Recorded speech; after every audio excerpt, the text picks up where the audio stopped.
একবার একটি জরুরি কথা, সালাম সব জায়গাতে দিতে হবে, সব জায়গাতে দিতে আপনি বাধ্য। ও আজান দিচ্ছে সালাম দেন, সালাত আদায় করছে সালাম দেন, কোরআন তেলাওয়াত করছে সালাম দেন, খেতে বসেছে সালাম দেন, মদ খাচ্ছে সালাম দেন, পেশাব করছে সালাম দেন, পায়খানা করছে সালাম দেন। পৃথিবীতে সালাম দেওয়া যাবে না এরকম কোন জায়গা পৃথিবীতে নেই। সে যে অবস্থায় থাকুক না কেন আপনি সালাম দিতে বাধ্য, আপনাকে সালাম দিতেই হবে।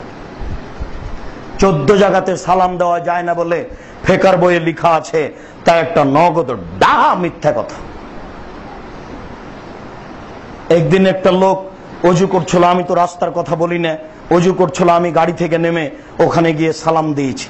তারপরে আমি আমার পেশাব পায়খানার প্রয়োজনে গেলাম, এসে পাশে দাঁড়াতেই আমাকে বলছে যে আপনাকে একটা কথা বলি। বলেন। আপনি কি করেন? আমি করি কিছু। আপনি কি করেন? কিছু করি। কি করেন? মাদ্রাসায় টুকটাক পড়াই।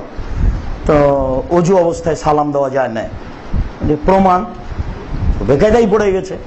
অজু অবস্থায় সালাম দেওয়া যায় না, আমি অজু করছিলাম আপনি সালাম দিলেন, অজু অবস্থায় সালাম দেওয়া যায় না, প্রমাণ।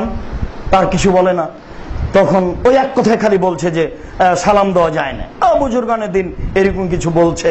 আমি বললাম দেখুন, আমি আব্দুর রাজ্জাক বলছি, আত-তাহরিক পত্রিকার ফতোয়া লিখা আসছি 97 সাল থেকে, মাদ্রাসার মধ্যে হাদিস পড়াই, বুখারী তাফসির পড়াই, এটা আমার দার্সের জীবন। আমার এই তদন্তের ভিত্তিতে বলছি, কিয়ামত পর্যন্ত এমন কোন প্রমাণ হবে না যার ভিত্তিতে আপনি বলতে পারেন যে ওজুর অবস্থায় সালাম দেওয়া যাবে না। আপনি বিশ্বাস করুন, 14টা জায়গায় উল্লেখ করা আছে, একবারে ডাহা নগদ মিথ্যে। যে কোনো সময় আপনি সালাম দিবেন, এটাই শরীয়ত। আশ্চর্য, আপনি বললেন আপনি খাচ্ছেন এই জন্য সালাম দিলাম না, আপনি কিছু মনে করিয়েন না। এতগুলি বাক্য চলে খাওয়ার সময়তে, আর আসসালামু আলাইকুম চলে না। এ তো আশ্চর্য অবুঝ বোকা বাঙালি গো, হিসাবই করে না যে শরীয়ত এইভাবে ঠিক নয়।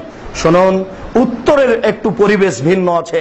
যদি আপনি সালাম সালাতের অবস্থায় থাকেন আর কেউ যদি সালাম দেয়, তাহলে আপনি আঙ্গুল উঠাবেন এভাবে, দুইটি বা সম্পূর্ণ উঠালেন, এভাবে আঙ্গুল উঠাবেন, এটাই হয়ে গেল ওয়ালাইকুমুস সালাম। আপনাকে মুখে উত্তর দিতে হবে না। আপনি সালাত অবস্থায় আছেন, কারো সাথে কথা বলা যাবে না, তাই সালামের উত্তর হলো আঙ্গুল উঠিয়ে। আর আপনি পেশাব পায়খানায় আছেন, এই সময় কেউ সালাম দিল, আপনি ওই সময়তে উত্তর দিবেন না। পেশাব পায়খানায় জিকির আজকার করা যায় না, আপনি উঠে বলবেন ওয়ালাইকুমুস সালাম। সম্মানিত মসজিদের মুসল্লি, বিষয়গুলি ভেবে ভদ্রতা বজায় রেখে শিষ্টাচার, ইসলামী শিষ্টাচারকে গ্রহণ করো। তো সালামের পদ্ধতি যথাযথভাবে নিজের মধ্যে নিয়ে এসে, লজ্জাকে যথাযথভাবে ভিতরে ঢুকিয়ে, সর্ব ধরনের মন্দ কথা ও কর্মকে ত্যাগ করে, লজ্জাকে বহাল করে চলাচল করার চেষ্টা করুন, বেঁচে থাকার চেষ্টা করুন। আল্লাহ তৌফিক দান করুক, আল্লাহুম্মা আমিন। আল্লাহ, আমাদের যারা মারা গেছে তুমি তাদের কবরের শাস্তি মাফ করো। আমরা যারা অসুস্থ তুমি তাদের আরোগ্য দান করো। আমরা যারা বেঁচে আছি